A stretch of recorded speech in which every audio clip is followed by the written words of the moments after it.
авлага гэж үзээд байгаа хэлж. Бодлого үүдтэй бусад зарлаар үлэмжшүүлсэн энэ төр гэж байгаагүй л байна. За хэвийн хоригдол нь болохоор явцад болон төгсгөлд энэ нь явцад гэдэг хоёр байгаа тийм. Явцад гэдэг төгсгөл гэдэг хувь хэмжээг тооцохдоо юунтай жишээ үзэж байгаа вэ гэхээр дуусах үйлдвэрлэлийн C2-ын хувь хэмжээнээс хэрвээ бага байх юм бол явцад, хэрвээ тэрнээс давцсан байх юм бол төгсгөлт юм байна л гэж үзгээд байгаа шүү дээ тийм. За тиймгуудаа төгсгөлт байх юм бол ерөөсөө энтэй ижилхэн. За тэгтээ өртөг хуваарлахгүй. За энийг тусна нас зураад өгдөө. Нуугүй ёо. Бүгдийг арилгах гэж. За төгсгөлт авах юм бол эквивалент техникийн тооцооллыг өртөг хуваарлнаа. Гэхдээ энэ хэмийн хорогдлын өртөг учраас энийг бэлэн бүтээгдэхүүн шилжсэн өртөг эсвэл одоо дараагийн цэг рүү шилжүүлсэн өртөг дээр нэмж агаад тооцоололтод оруулдаг гэсэн. Хуваарлагдсан өртгийг нь энэ дээр нэмжнэ гэсэн үг байна шүү дээ. Тэгсэн цаг хэдүүлээ яг нь бодсон шүү дээ. Хэмийн хорогдол нь төгсгөлд илэрсэн байсан. Тэгэн гутаа хэдүүлээ бэлэн бүтээгдэхүүн шилжүүлсэн өртөг дээр нэмж агаад бүтээгдэхүүнийхээ хамсарсан зардлыг хуваарлт хийсэн ч араас ялгаатай. Яг тэр чинь ах юм. Төгсгөл байх юм бол бид нэр ерөөсөө эквивалент бүтээгдэхүүний тооцоололд оруулахгүй. Нэгдүгээр цэгтэр илэрх юм бол энийг ерөөсөө л ингээ орхичин. Ямар ч тооцоолол дээр энэ тоо хэмжээ ахиж гарч ирэхгүй гэсэн. Ингээ орхичих нь гэсэн. Тэгэхээр яах юм бэ гэхээр эквивалент бүтээгдэхүүний тоо хэмжээ дээр энэ тоо хэмжээ орж ирэхгүй юм би чинь эквивалент бүтээгдэхүүн чинь энийг багасгасан хэмжээгээр тоо хэмжээ ороод ирнэ гэсэн. Тэгэхээр тэр багасгасан хэмжээгээрээ буцаагаад өртгөө жигэд хуваарлцдаг байхгүй юу? Тэгж байгаас тий эквивалент бүтээгдэхүүндээ хэдүүлээ нэгжийн өртгийн тооцоолол олохтой ашиглаад байгаа ч тий. За жишээлбэл одоо энэ явцад дэлгэрсэн хоригдлын дүн нь 200 ширхэг байсан гээл та. За нийт тоо хэмжээ 20,000 ширхэг байсан гэв. Тийм бол эквивалент бүтээгдэхүүн нь 18,000 гарчнаа та тий. Тэр орж ирэхгүй болохоор 200 үлээ тий. За 19,800 болоод ороод ирэв тий. Тэгэхээр нөгөө 200-га хассан өртгөөрөө бүх тоо хэмжээнд жигэд хуваарлалт хийгдчихэж байна л гэсэн үг байхгүй. За хоёрдугаар цэгээс хоошоогоо хэрвээ явцад хэвийн хоригдол илэрчих юм бол бид нэр өмнөх цэхийн өртгийн залруулга гэдэг зүйлийг хийнэ. За тэгээ энийг бол нөгөө хоёр аргаар ялгаатай хийгээд байгаа ш. Дудаж өртөг юм уу? Пайфон арга. Пайфон арга нь бол амархан байгаа юм тийм. Пайфон аргын өмнөх цэхийн өртгийн залруулга чинь тайлан хугацааныхаа өмнөх цэхийн өртгөөл өмнөх цэхээсээ шилжиж ирсэн тоо хэмжээндээ харьцуулж өгвөл эндээс хасдаг нь юу вэ? Хэвийн хоригдол явцад илэрсэн дүн нэмэх хасдаг нь материалын нэмэгдэл байгаа шүү дээ. Харин дундаж өртгийн аргаар авах юм бол жоохон явдалтай. Тэр нь болохоор яах юм бэ гэхээр дуусах үйлдвэрлэлийн C1 дотор байсан өмнөх цэхийн өртөг дээр нэмэх нь тайлбар хугацааны өмнөх цэхийн өртөг хуваадаг нь дуусах үйлдвэрлэлийн C1-ийн тоо хэмжээ орж ирдэг. Хүмүүс дандаа энэ тоо хэмжээ нэмдэггүй байхгүй юу? Яг тайлбар хугацааныхаа өмнөх цэхийнхээ тоо хэмжээтэй хуваачдаг. Тэгэхээр буруу болж байгаа шүү дээ. За энэ дээр нэмсэн тайлбар хугацааны өмнөх цэхээс шилжиж ирсэн тоо хэмжээ хасдаг нь хэвийн хоригдол явцад илэрсэн дүн. Явцад илэрсэн дүн нэмэх хасдаг нь материалын нэмэгдэл. За энэ л зүйл байгаа шүү дээ.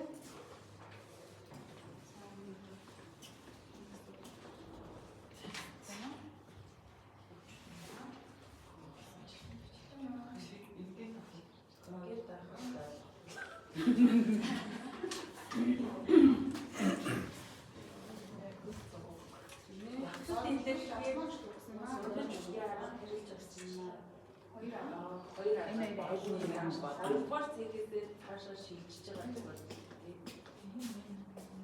Тэр нь ихэнхдээ аль нь ирсэн? Ихэнхдээ аль нь ирнэ гэсэн юм байх чинь багшаад бодох зөхөөс энэ аль нь ирж болно. Ихэнхдээ ирнэ гэсэн юм гэсэн үг. Ихэнхдээ таны энэ олон жил шалгах. Энэ олон жил шалгалт аваад аль нь ирж ирсэн. Тэр яг тийм юм гэсэн. Энэ материалын нэмэгдэл бол нэг орж ирдэггүй нэ тэр багш ямар юм заримдаа материалын нэмэлттэй болох уу? Яахад шахах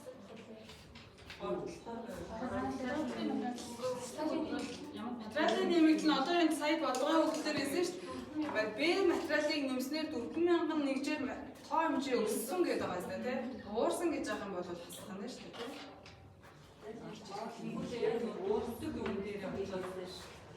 Алин хэлгүй юм уу? Өтөг юу дээр очив юм бэ? Гурлах уу? Зарлын үйл. За зарлын үйлдэл хэсэг дээр чинь дундаж өртгийн арга бол ерөөсөө гайхаад ах юм байхгүй. Дараагийн зээгч шүлжүүлж байгаа бэлэн бүтээгч шүлжүүлж байгаа нийт тоо хэмжээгээр нийт нэгжийн өртгөөрөөр үржүүлээд өртөг хуваарлцж байгаа тийм.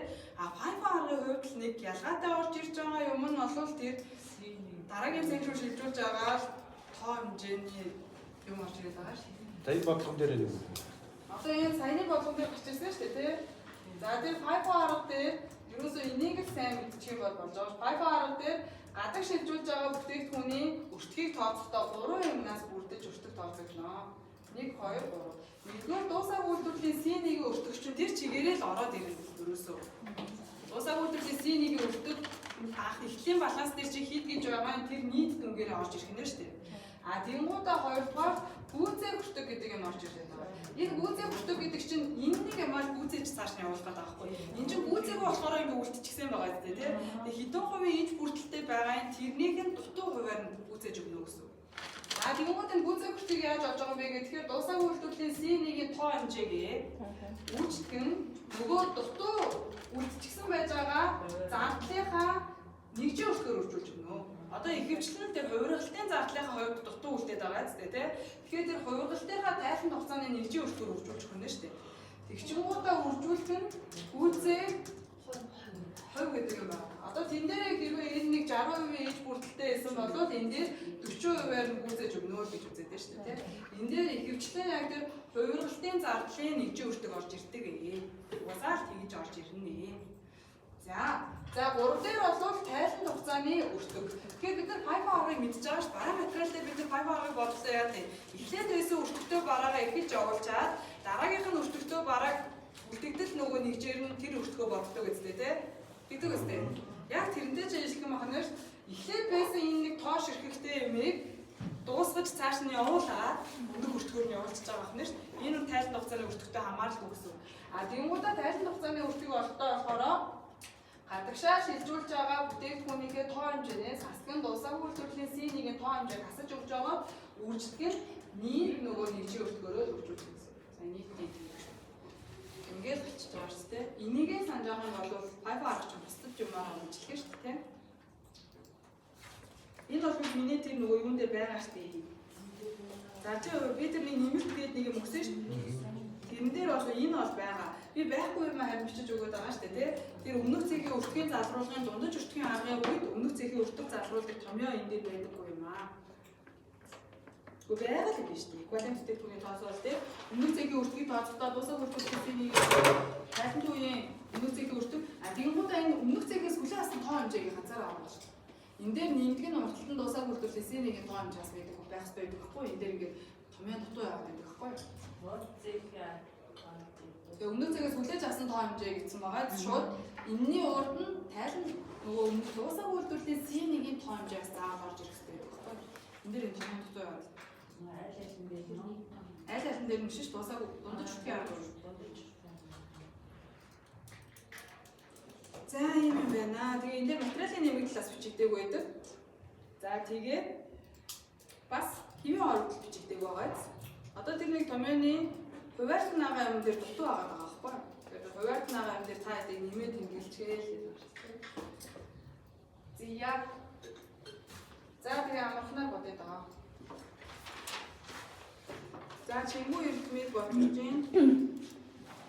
За эндээс хэдүүлээ эхлийн баланс юу ч гаргахгүйгээр шууд материалын зардалтай холбоотой тооцоолыг хийх юм байна. Тэгэнгүүт хэдүүлээ эхлээд заавалчгүй энэ нэг дулаан авалт хийж байгаа журналыг бичих хэрэгтэй гэсэн. За тэгэж бодох гэж байгаа юм чинь тэ данс нэггүйгээр журнал бичих.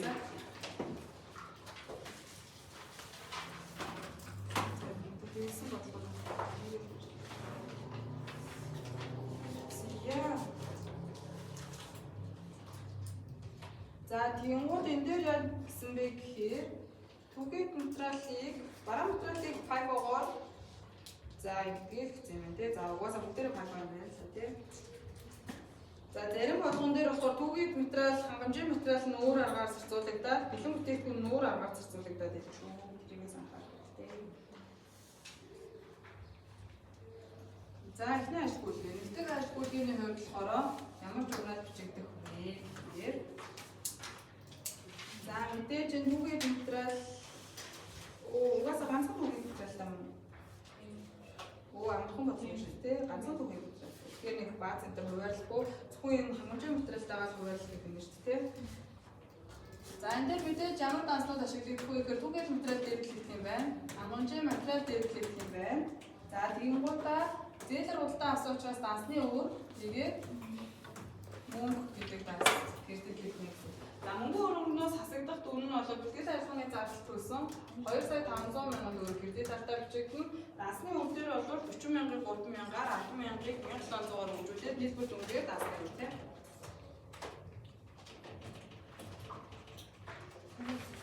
Хөрөөсөн юм тийм. За ингээд дансны өвчигдөжээ. За одоо бид нар нөгөө бэлтгэл ажиллагааныхаа замыг хуваарлаж шүүхийн материал болон хангамжийн материалаа орлогодож авах гэж байна. Тэнгуудаа базыг тоо хэмжээнд хуваарлаж тавьдаг.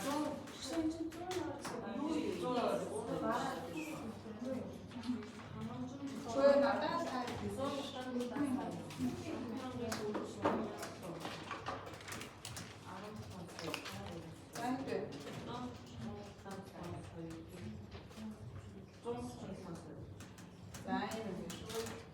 За бэлтгэл ажиллагааны зардлын норм тооцоцгой. Бэлтгэл ажиллагааны зардал бид нэр 2,500,000 төгрөг төлсөн. За нийтдээ бид нар хэдэн шиг бүтээгдэхүүн авсан юм бэ гэсэн чинь 50,000 шиг бүтээгдэхүүн авчээ. Гэх юм бол нэгжид ногдох бэлтгэл ажиллагааны зардал нь 50 төгрөг юм тийм. За ингээд л одоо шууд хуваарлаа гэж байна. Өөрөөр хэлбэл түгээх материалын нэгж өөрчлөлт нь хэд орчин гэсэн үг юм. 3,050 нөгөөх нь бол 1,750 орчим гэсэн үг. Түгээх материалаар хуваарлаж хийж байгаа юм тийм ээ. 122 сая дэвлэж өгнө. Хангамжийн материалаа 17 сая 500 За ингээд нэгдэг ажлыг олгож чинь. За одоо эндээс тавьж олгож байгаа гүйлгийг бичиж чинь тийм. Хоёр дээр түгээх материалаас 40,000 нэгжийг тавьж олгосон. Нэгдүгээр зэхээр 5,000-ыг хоёрдугаар зэхээр тавьж олгосон. За тэгэхээр мэдээж бид нар дуусаагүй үйлдвэрлэлийг нэгдүгээр зэг, дуусаагүй үйлдвэрлэлийг хоёрдугаар зэг, тэгээд түгээх материал гэдэг журналын бичлэг өгч чинь тийм. За тэгэнгүүт энэ түгээх материалаас пайпа орох ашигладаг гэдэг байгаа тийм.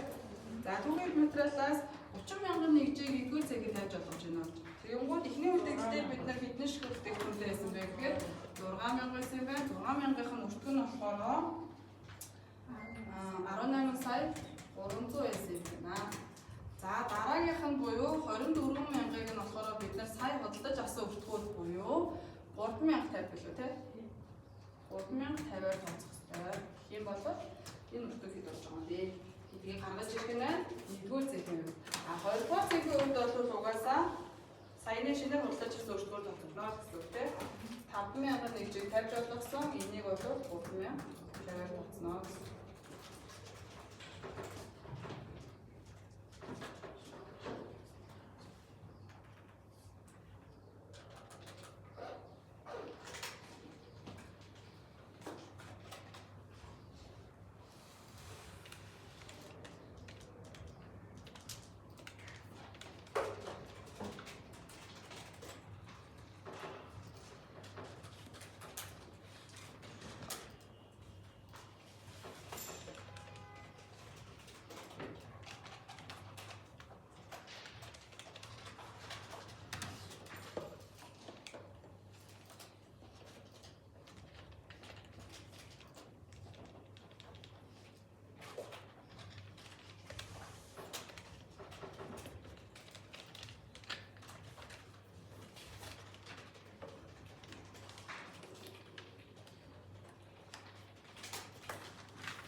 За болсон.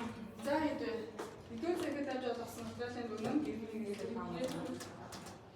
нөгөө нь 16,000 байсан. Нийтдээ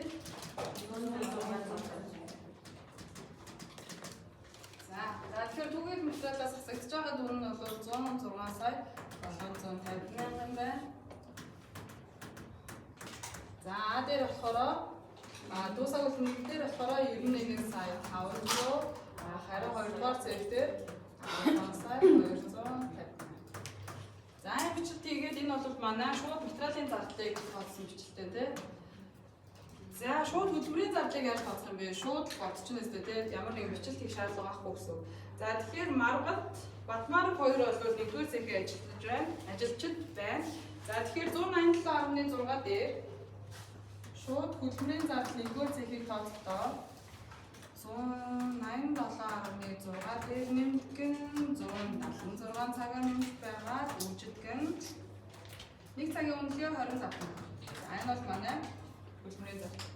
2 дугаар цэхийн хувьд 176 цаг ажилласан. Нөгөөх нь 164 цаг ажилласан. Энэ үүжидгэн мөн адилхан 25 төгрөгөөр үзэгдэж байгаа юм байна. Ингээд манай шууд хөдөлмөрийн зардал.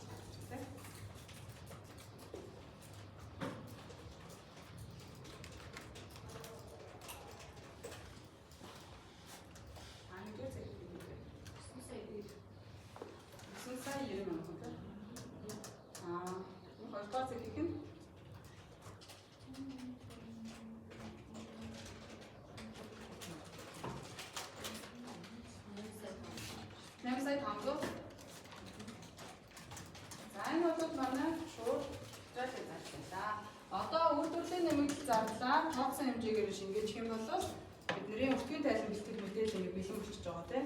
За тэгэнгүүт бид нар болохоор 10 дахь мэдээллийг унших юм бол машин цагийг суурь болгодгоо гэж байна. Нэгдүгээр цэхэд болохоор 1500 машин цаг ажилласан, хоёрдугаар цэх дээр болохоор 2000 машин цаг ажилласан гэж байна. За үнэзийн норм нь болохоор 13130.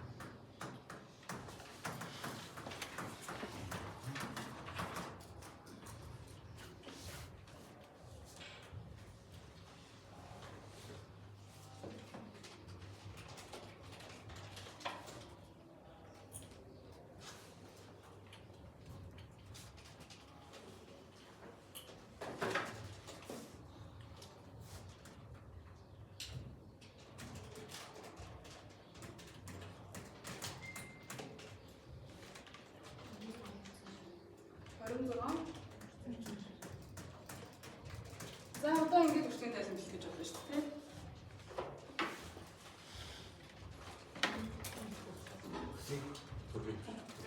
Гэж болоо өртгийн тайлан хэрэгтэй мэдээлж байгаа ерөөсөө ингэж болоо шүү дээ. Шууд материалаа бид нар тооцоод тавиад олгочлоо. Шууд хөдөлмөрөө олвол зөвхөн яг тэндээс үндсэн үйлдвэрлэлийн ажилчдаагаа цалингаар бид нар шууд хөдөлмөрийн зардал тооцож байгаа шүү дээ.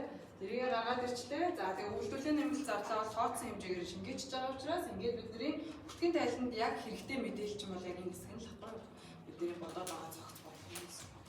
Устан дандаа гүйцэтгэлээр гарч байгаа үйлдвэрлэлийн нэмэлт зардал учраас бид нар үнцийн хяналт гэдэг дансад хуваарлан бичээд байгаа тийм.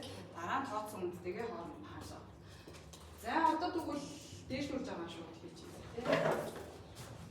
Нэгдүгээр цэх. За нэгдүгээр цэх нь болохоор ямар арга гэнэ үү? Мэдээлэл дээр гэж байна тийм. За нэгдүгээр цэг нь бол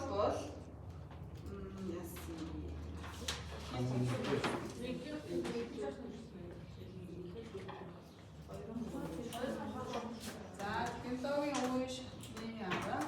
Ихэж үйлдвэрлэлд орсныг ихэж үйлдвэрлэж дуусгах арга гэдэг тийм. За нэгдүгээр тоо хэмжээний үзүүлэлт.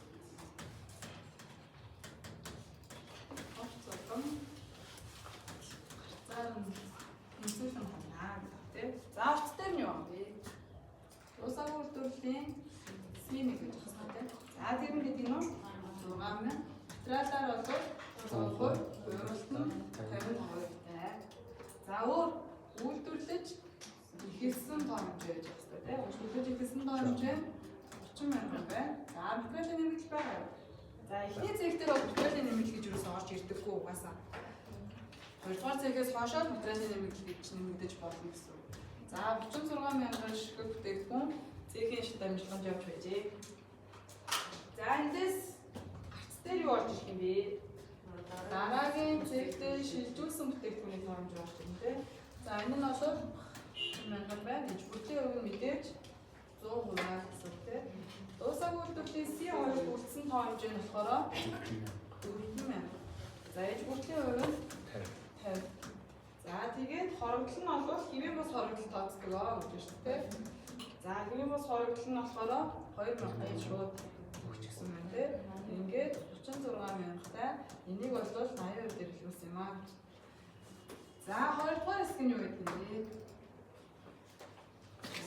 Сэгэд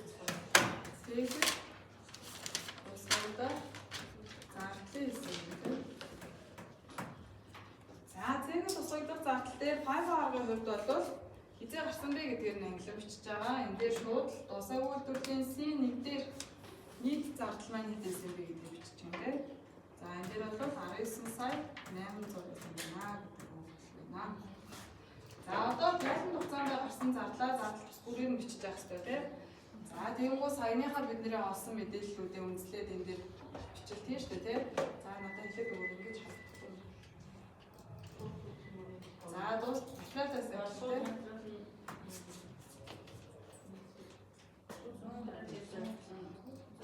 Зүүн зургаас цай 700. 700. Хүн нэгдүгээр цэгийг юм байна шүү дээ одоо тийм. За одоо шууд хөдөлмөрийн зардал нь болохоор Хоёулаа. Нэгдүгээр чинь 91 сая 500. 91 сая 500. 91 сая 500. За шууд хөдөлмөр нь 9 сая 9 сая 90,000. За үйлдвэрлэлийн нэмэлт зардал нь 19 сая.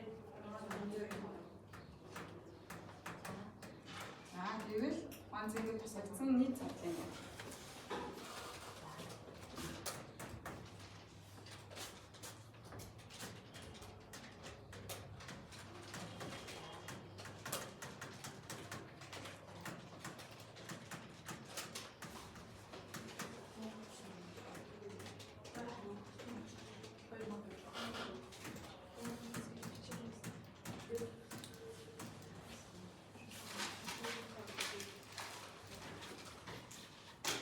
хэд вэ? 202 сая.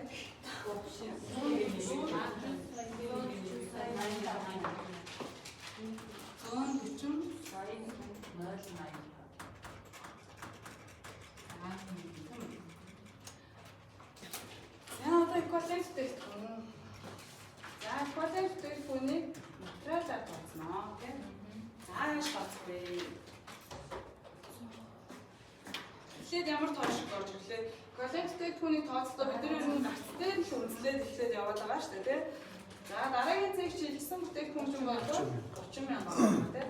Материал угаасаа бүгдэнд нь 100% тавиад олгоцсон учраас энэ бүхлийн хуваар үржүүлэх шаардлагагүй юм гэдэг байна тийм. За 30,000 дээр нэмдэг нь яах юм? Дуусан үйлдвэрлэлийн хоёр 40,000 орж ирж. За хэвийн оруулалт орох уу? Хэвийн бус оруулалт орох уу? Хэвийн бус учраас угаасаа орно тийм. За 2,000. За ингээд бидний ашиглаж байгаа арга нь 5 учраас яах вэ? Дуусан үйлдвэрлэлийн C1-ийн тоо хэмжээг эндээс хасаж тооцох хэрэгтэй буюу 30,000. За дараа нь эквивалент дэлгүүнийг хувиргалтай тооцъё. Ингээд энэ дээр мөн адилхан тоошгүй ашиглагдана. Гэхдээ юугаар нэмжих вэ? Хуваар. Үйлдвэрлэлийн хуваар нэмжих хэрэгтэй тийм. 30,000 бол бүх зардлынхаа хувьд 100% дууссан учраас нийт дүнгээр орж ирнэ. А 40,000 болохоор хувиргалтаараа хэдэн хувь дээр байгаа? 50% дээр байгаа тийм. За нэмдэг нь 2,000 ч бол хувиргалтаараа хэдэн хувь дээр? 80% дээр нийлүүлсэн. За тэгээд дусаг үйлдвэрлэлийн C1 чинь бас хувиргалтаар хэдэн хувь дээр зогссон байсан? 55% дээр зогссон байсан. Тийм бол баланс дэлгүүрийн багцыг тийм.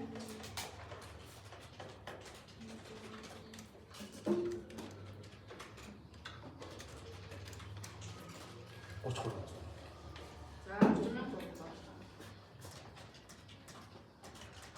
За одоо ингээд эквивалент дэлгүүрийг олчихсан болохоор бид нар яах боломжтой болж байгаа. Нэгжийн өртгөө тооцох боломж ирж байна. За нэгжийн өртөг материалаар тооцсон бол яах вэ? Тухайн дайсан хугацааны 91 сая 500,000 төгрөгөөр материалын зардлаа хуваард нь 30,000 төгрөг тийм. Материалынхаа эквивалент дэлгүүр дээр 3,000 таа. 3,000 таа гарч байгаа юм байна. Эндээр нэгжийн өртөг нь 3,050 гэсэн үг тийм. За дараа нь Шууд хөдөлмөр үйлдвэрлэлийн нэмэлт зардал хоёроо нэмж байгаа шууд хувиргалтаар тооцоочоо гэдэг байгаа шүү дээ тийм. За нэгжийн үртгийг хувиргалтаар тооцох юм бол 9 сая 90 мянга дээрээ нэмгэн 19 сая 695 мянга. Үнийг гол гэнэ нэ. 300 та буюу хувиргалтаар тооцох юм байна. Тэг гинэ. 900. За ингээм бол яах юм? Нэгжийн нийт өртгөн 4000 гарч байгаа юм тийм. За юм байна гэж үзэж байна. За одоо эндээс бид нэр зардлын хуваарлалтаа хийх боломжтой болж байна тийм. За нөгөө FIFO аргын хувьд чинь дараагийн зээг шилжүүлсэн бүтээгдэхүүний өртгийг тооцохдоо хэдийн хэсэг болгож байгаа тооцох гэдэг байгаа тийм. 3 хэсгээс бүрднэ гэж. Нэгдүгээр рүү орж ирэх юм. Дуусах үйлдвэрлэлийн C1 бүхэлдээ ороод ирнэ. Өртгөн нийт үлээ 19 сая 800 мянга. За энэ бол ингээд шууд нийт дүнгээрээ ороод ирнэ гэх юм тийм. За одоо энийг яах вэ? Хоёрдугаарт нь гүйцээх ёстой. За гүйцээх өртгийг олохдоо яах юм? Хэдэн ширхэг байлаа? 6000 ширхэг гүйцээгдэх ёстой. За 6000. Энийг ямар өртгийн хувьд гүйцээх вэ? 45. Өөрөлтний зардлын хувьд буюу 950 төгрөг гүйцээнэ. За тэгээ хэдэн хувиар гүйцээх юм? 45%-аар нь гүйцээж өгнө. Тэ? За ингээд 65. За юм байгаа бай. Одоо гуравт нь юу орж ирэх юм? Тайлбар хугацааны өртөг орж ирнэ тэ. За тайлбар хугацааны өртгийг яаж тооцох вэ гэлээ? Гадагшаа шилжүүлж байгаа бүтээгдэхүүн чинь хэд вэ? 30 мянга тэ. Эндээс өмнөх тайлбар хугацааны өртөгдлээ хасаж өгөх ёстой тий. Дусааг үйлдвэрлэлээс ингэчээд юугаар бүрдүүлж өгөх юм? Нэг өртөг болох 4000 тий. За гэх юм бол 24000-ыг 4 өртгээр 96. За тэгээд одоо энэ гурвын нийлбэрээр юу юм? Бэлэн бүтээгдэхүүн шилжсэн өсөж гэж юм шүү дээ. Бэлэн бүтээгдэхүүн. Ойлгоо зэрэг буюу дараагийн цэг рүү шилжсэн өртөг гэж байна. 460. За дараа бид нар юунд өртөг хуваарлах хэрэгтэй юм бэ гэхээр усаг үйлдвэрлэлийн C2-т өртөг хуваарлана. За энэ дээр материалаар болон хувиргалтаа харьцсан хоёр өртгийг хуваарлах хэрэгтэй. Хэдэн ширхэг байгаа юм? 4000 байгаа. Материалынхаа хувьд 100% яцсан. Дууссан 3050.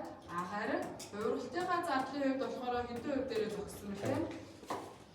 50% дээрээ зогссон тийм. За энэ хоёрын нийлбэрээр бид нар дусаах үйлдвэрлэлийн C2-т болоод үлдчихэж байгаа өртгийг тооцох гэж байна.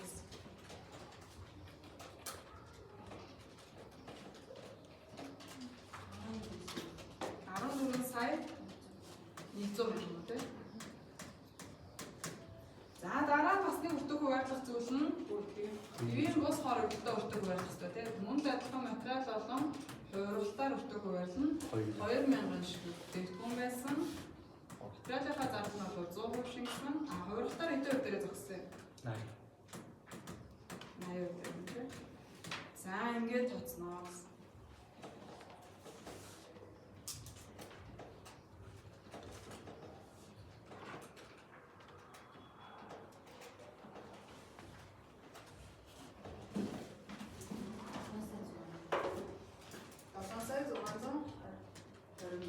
За ингээд бид нар зөв тооцсон болов энэ гурван өртгийн нийлбэр яаж авах вэ? 140 сая 85 мянган байна. Гэсэн багш шүү дээ.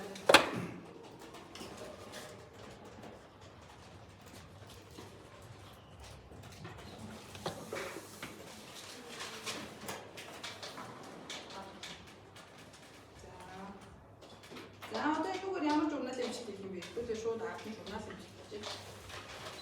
За нэг бичиж авч яана уу? Дөрөв.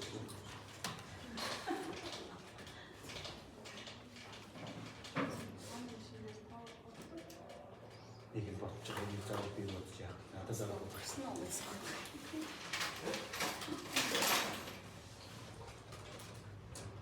За дараагийн цаг руу шилжүүлсэн бүтээгдэхүүний өртгөө бид нар ямар журнал хийх юм?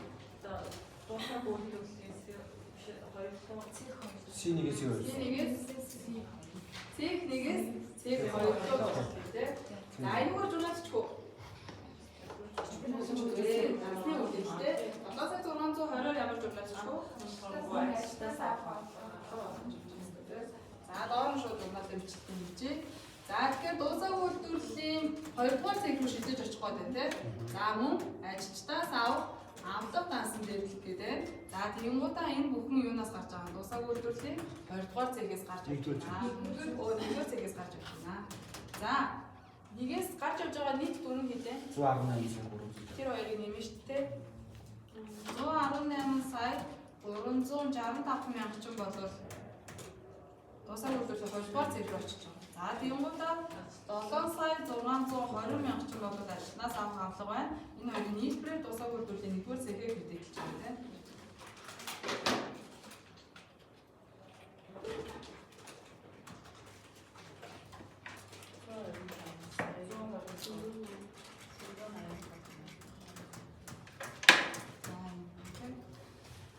За ингээд 1-р цэгийн өртгийн тайлбар дуусчлаа. Одоо 2-р цэгийн өртгийн тайлбар.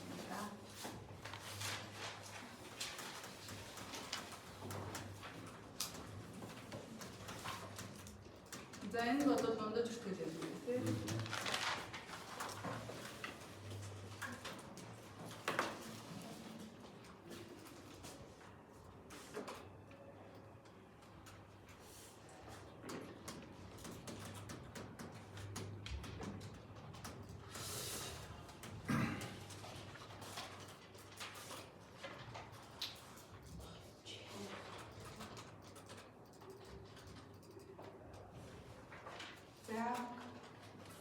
За тоо хэмжээний үзүүлэлтээс эхлэе.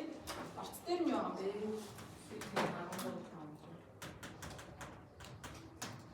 Дуусаагүй үйлдвэрлэлийн C1 нь болохоор хэд гинэ? 13500. За тийм байсан.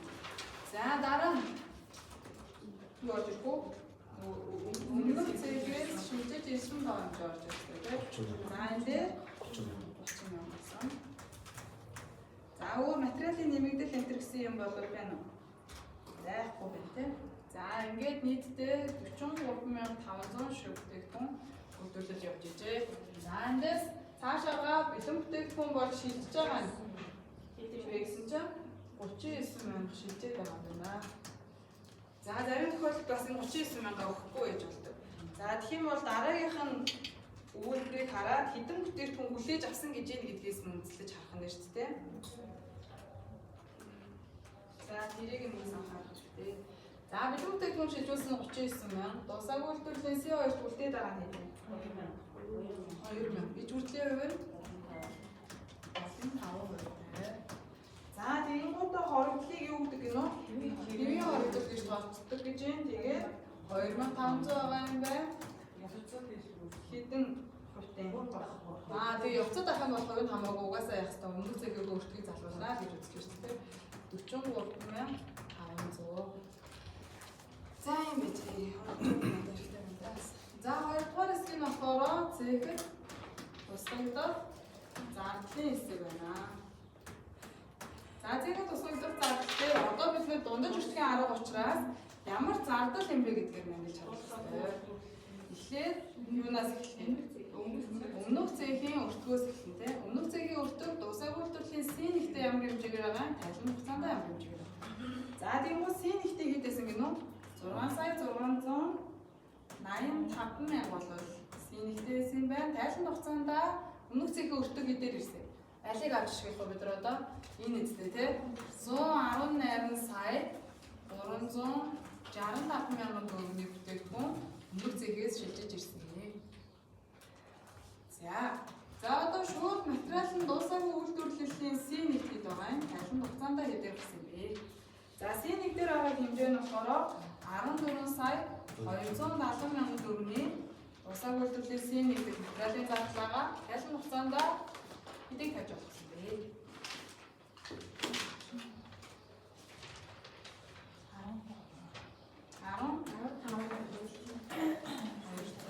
250. За тэгэнгүүт шууд хөдөлмөрийн зардал. Дуусаагүй үйлдвэрлэлийн C1 болон тайлбар хугацааны гэж байна тийм. За дуусах үйлдвэрлэлийн C1 дээр бол 2 сая 840 мянган төгрөгийн төлбөрийн зардал байгаа юм байна. Тайлбар хугацаанд 8 сая 500 төгрөг. За тэгвэл үйлдвэрлэлийн нэмэлт зардал нь дуусах үйлдвэрлэлийн C1-тэй болохоор хэд байгаа юм бэ гэхээр 2 сая 90 мянга байгаа юм байна. Тайлбар хугацаанд 26 сая та гарах гэж байна.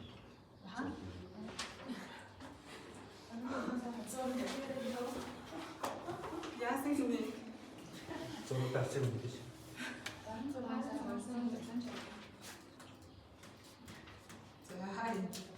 За тэгээд нийтдээ за энэ бол нийт өртөг байна. Дараа нь бид нар нэгжийн өрт бодчихж бич зарчаа өгүүлсэн юм.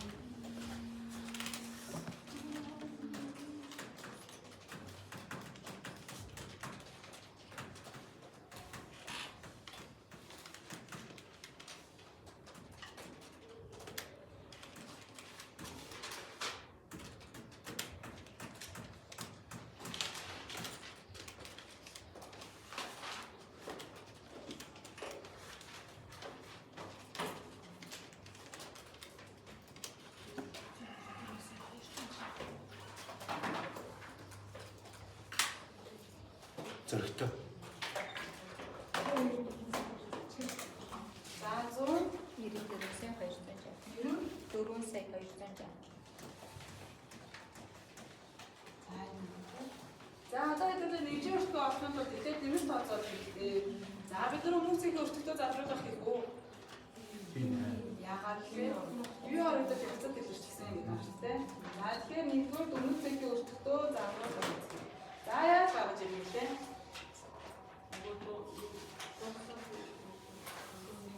Дуусах үйлдвэрлэлийн C1-ийн өртөг болох 6 сая 685 мянга дээрээ нийтгэн тайлбар хугацаагийн хүмүүсийн өртөг болох 118,365-аар нэмэж байгаа.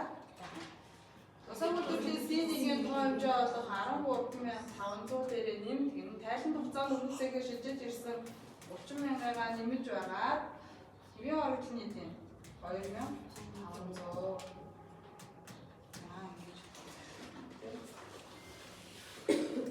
Хүмүүсийг зарруулах зурдаг билээ.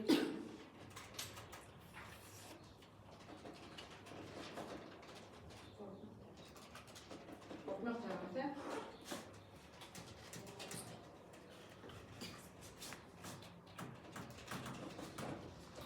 За одоо бусад зардлуудынхаа нэгжийн өртгийг олохын тулд бид нар эквивалент бүтээгдэхүүний тоо хэмжээ хэрэгтэй болно. Эквивалент бүтээгдэхүүний материалаар ихлээд олцгоё. Материал угаасаа яасан бэлээ? 100% зарцуул тавьсан. Тэгэхээр энэ дээр бол яг тоо хэмжээтэй гэж хэцүү гарч байгаа. 49 мянга дээр нэмэх нь 2 мянга, нэмэх нь 2 мянга. 500 ч орж ирэх юм уу? 2 яагаад гэлээ? Хэвийн зарцуулах хийцэг. Хэвийн оролцооны явцад дэлгэрсэн учраас. За тэгэхээр 2500 байгаа гэсэн юм шүү дээ. 41500 ах юм байна. За тэгэхээр эквивалент бүтээгдэхүүн хурлаа 41 мянга. За 41 мянга. За гэх юм бол эквивалент бүтээгдэхүүн хурлаар яаж бичиж вэ? За 39 мянга бол бүх зардлынхаа хувьд 100% гэж бүрдэл болсон учраас нийт хөргээрээ 2000 ч болохоор хэдэн хувьтай? 75%. За гэх юм бол 40500. За одоо эндээс бид нэг нэгжийн өртгийн тооцоололыг хийхдээ амрах шүү дээ. Энэ хоёроо нэмлээ 41 мянга бол. Өөрөөр хэлбэл нэгжийн өртөг материалаар тооцоо гэх юм бол 14 сая 270 мянга дээр нэмэлт нь 15 сая 250 мянга. Нэмэлтээ хуваад нь 41 мянга. Би бол тийм ээ. За уралдаа нийлүүлчих.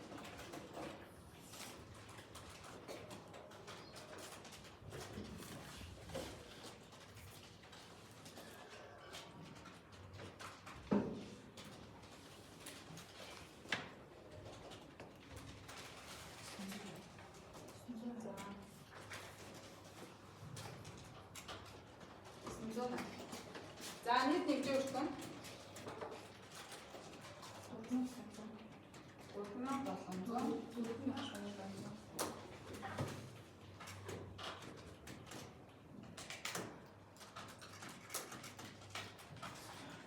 За 4750 байна. За одоо зардлын хувьд бол өндөр зөрчлийн аргын хувьд бол амархан шүү дээ тийм. За бэлэн бүтээгдэхүүн шилжүүлсэн мөлхийг яаж олох вэ? Хэдэн шиг бүтээгдэхүүн шилжүүлсэн? 90000. Нийт дэгжүүлсэн гэдэг 4700 ингээд болоо тийм. 185 За одоо босоо бүрдүүлэхээс C2-ийн өртөг болчихно тийм. C2-ийн өртөг болохдоо энэ дээр бол өмнөх цэхийн өртөг шингэсэн байгаа, материал шингэсэн байгаа, ургалт шингэсэн байгаа гэж 3 зардлаар болох хэвээр. За нийтдээ бол 2000 шиг бүтээгдэхүүн босоо бүрдүүлэлт үлдэж байгаа. Эндээс 3050-ийн өмнөх цэхийн өртөг бол 100% шингэсэн байгаа. Өмнөх цэхээс 100% болоод ирсэн шүү дээ тийм. За материал бас яасан юм? 100% шингэсэн үү? 100% шингэсэн. За харин хувиргалт нь бол хэдэн хувь дээр бид нар тайлан гаргаад байгаа лээ? 75% дээр нь тайлан гаргаад байгаа учраас найзууны 75% дээр юм. За энэ гурвын нийлбэр бидний босоо бүрдүүлэлтийн C2 гэсэн.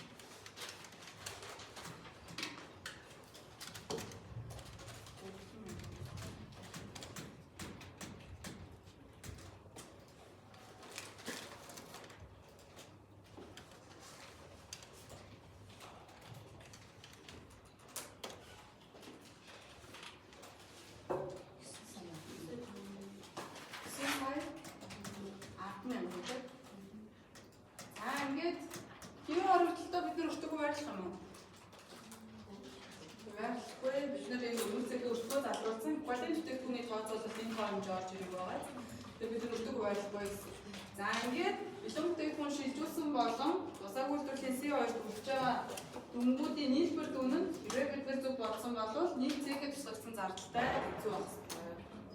Тэ? Хэцүү байгаад байгаа.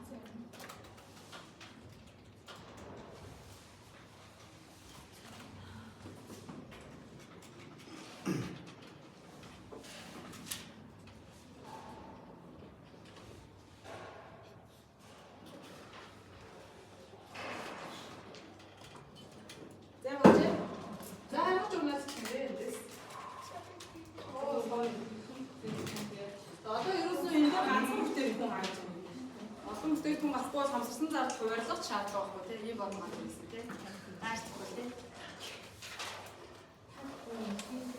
угаасаа хоёр бүтээгдэхүүн хуваарлж юм заа. Тэгээд тэр хансарсан зардал хуваарлдаг аргуудаар нэгтгэх хэрэгтэй.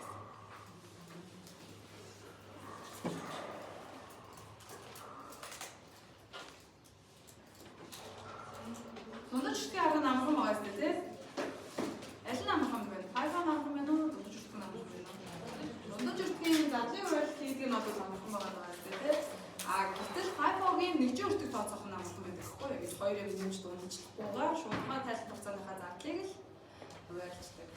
За хайфо дээр анхаарах юм нь юу вэ гэхээр ерөөсөө тэр эквивалент бүтээгдэхүүний тооцоолол дээр хасалт хийгээд байгааг анхаарах ёстой шүү дээ. Тэгээд зардлын хуваарлт дээр. Энд дээр ерөөсөө энэ хоёрыг санаж явж очиж байгаа. Дуусаа үйлдвэрлэлийн C1-ийн тоо хэмжээ энэ дээр хасагдаж орж ирнэ гэдгээ санаж авах ёстой. Дараагийн зээг шилжүүлсэн бүтээгдэхүүний өртгийг тооцохдоо 3 задарч орж ирдэг шүү гэдгээ санах хэрэгтэй. Хайфо арга дээр. Дундаж өртгийн арга дээр бол ерөөсөө санаад ах юм байхгүй шүү дээ. Угаасаа хамгийн basic аргаар тооцож байгаа шүү дээ. Хамгийн энгийн арга та хэдийн хамгийн олон бодсон арга чинь бол энэ дундаж өртгийн арга л авах шүү дээ. За тэгтээ ганц мартчихдаг юм өмнөх зэгийн өртөг залруулах ихтэй энэ тоо хэмжээг авдаггүй. Зөвхөн яг нөгөө тайлбар хугацаанд шилжиж ирсэн өмнөх зэгийн өртөг тоо хэмжээтэй хуваагаад байдаг байхгүй юу? Тэгэхээр буруу болчдөг. Тэгэхээр нөгөө дундаж өртгийг тооцож байгаа учраас энэ дундаж өртгийн тоо хэмжээний дуусаа бүрдүүлсэн C1-ийн тоо хэмжээний дотор ч гэсэндээ өмнөх зэгийн өртөг явж байгаа учраас энэ тоо хэмжээ энэ дээр орж ирэх ёстой шүү гэдгээс санах хэрэгтэй. Одоо та хэд энэ нэмэлт мэдээллийг өгсөн байж байгаа файл хэр чинь энэ томьёо дотор ороогүй харагдаад байдаг байхгүй юу? Тэгэхээр тэг хүмүүс буруу одод яг энэ дээр ингэ зөвлөжээд багш тод болохгүй наа. Өртгөн дотроод байна гэж хэлж ирээд. Ивийн бус хоригдлоо. Одоо ивийн гэж хэлж ивийн бус хэрэг яах вэ? Ивийн бусээр л юм шүү дээ. Ивийн бусээр л явцад байна уу, төсвөлт байна уу хамаагүй бид нар заавал өртөг хуваарлна. Өртөг хуваарлсныгаа ер нь бол Ажлаас авах юм аа гэдэг байгаа. Эквивалент бүтээгдэхүүний тооцоололт заавал оруулна. Хэвийн бусаа явж ерөөсөө өөр бодож санах юм байхгүй. Тэр хувь хэмжээнд хэд дээр явцад төгсгөл байх нь хамаахгүй байна шүү дээ.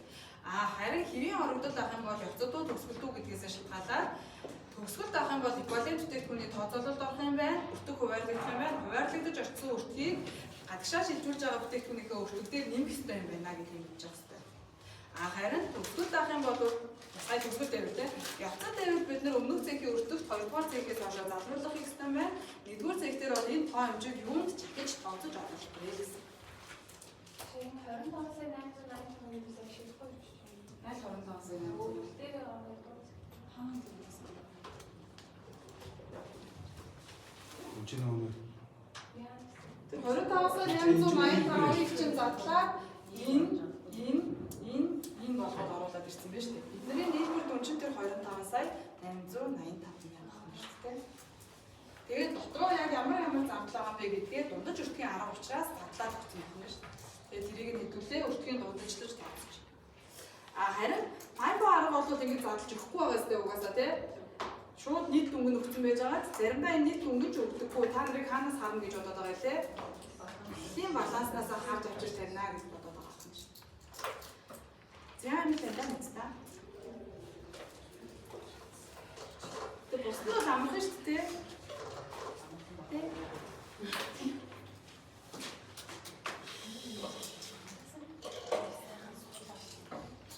За өөр энэ өртгийн бодлоготой холбоотойгоор асуулт тодруулах юм байна уу?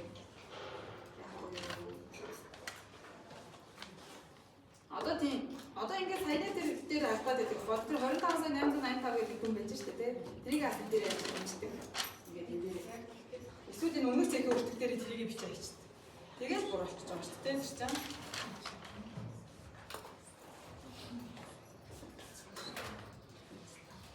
Тэр нөө олон цаг бодсон бол тоонуудынхаа өчгийг ингээ харангуйтаа энэ юм шиг ойлгох юм ш. Тэгэхгүй болохоор одоо ингээд яг эргэлзээд байгаа зү тий. Тэр энийг яах вэ гэж бодлоо. Жишээлбэл одоо сайн дусаг үйлдвэрлэлийн синий хэдэн хувьтай байна уу гэдгийг дундаж өртгийн аргын үзүүрээс хамаагүй байна шүү дээ. Тийм байгаас дээ. Тэр